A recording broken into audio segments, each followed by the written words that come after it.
So we've done the first year payslip, the payslip for an intern, a first year doctor in Australia. I'm now a second year doctor, just about to finish up the year. I've literally got maybe 1.5 rotations left. So I'm gonna go through the payslip that I got literally yesterday as a second year doctor in Australia. Let's go through it. So here it is. We've got the payslip here. I just got this yesterday. So let's just zoom in. The first thing that you can see is we worked 69 hours this week, but we were also rostered to do a public holiday.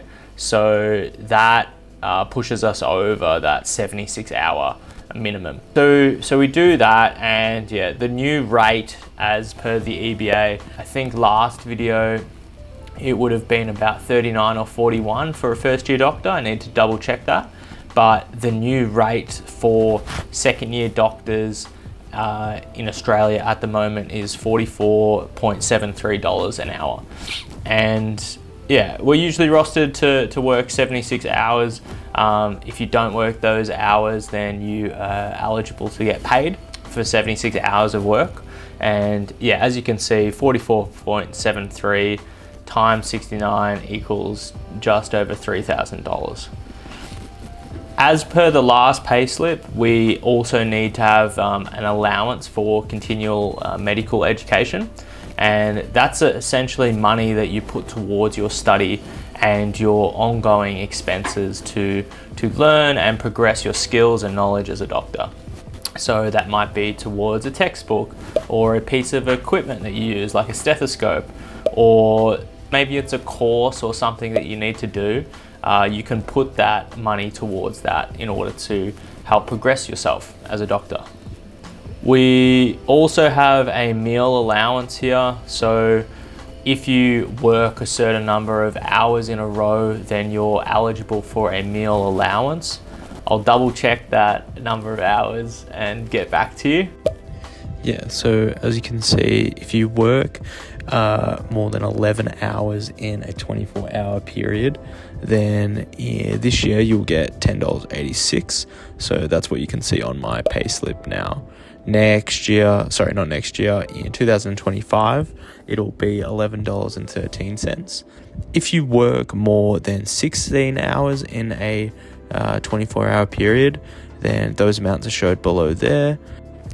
Then if you do more than that, for each 6-hour period you work after that, then you get those amounts showed below. Anyways, $10 is meant to get you a meal, which probably doesn't these days. I reckon $20 should be the first meal allowance.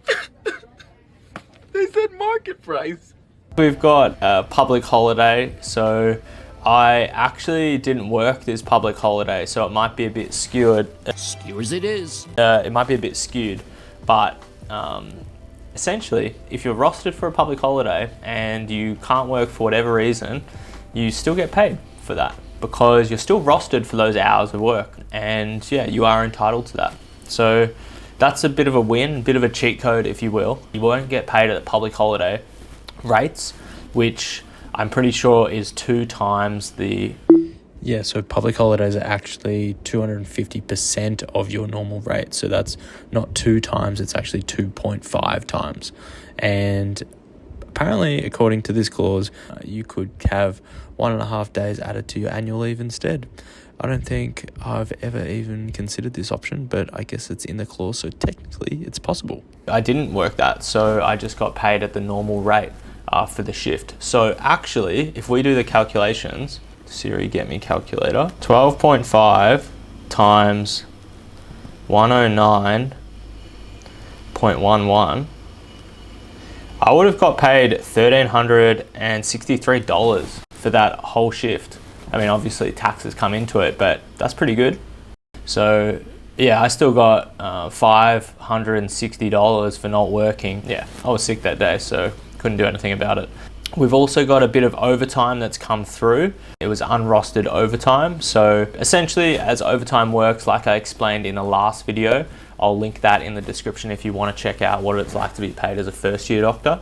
if I just go back to this super helpful website in DIT Paycheck, it'll actually break down everything really simple. So as you can see here, this like breaks it down perfectly. So you got the hourly rate of $43 an hour for a second year doctor. Then what was I gonna say? Oh, the overtime. The first 2 hours is paid at 1.5 times the rate. So that's $65.47 per hour is the 1.5 times the ordinary rate.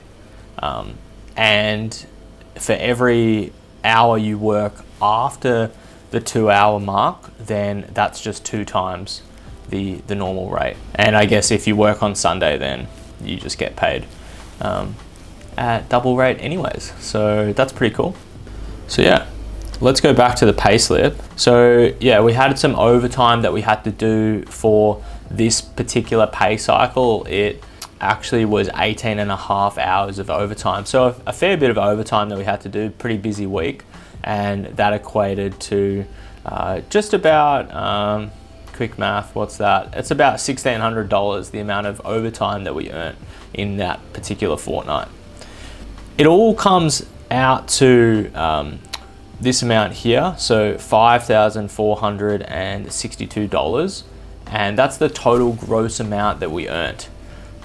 As you can see, a large portion of that actually goes to your income tax, approximately $2,000. I put $200 towards my HECS help debt repayments, so you can do that. There's actually a cool calculator on the it's a cool calculator on the government website and also on the salary packaging website as well, I think, where they can estimate how much you would need to pay back for your HECS repayments.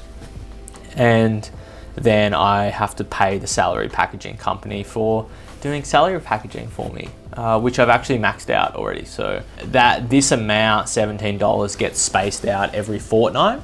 I don't know if you can choose / if you would ever choose to pay it up front. Essentially, each fortnight it breaks out to $17, and over the space of the year it adds up to a couple $100 that you pay the salary packaging company to actually do the salary packaging for you. And yeah, in the end, we ended up with taking home, like in our bank account, we took home $3,205. Cool. So look, that's my pay slip. Hopefully that makes sense. Stay tuned for next year when I'm actually going to be going through my payslip as a third year doctor. And yeah, see you then.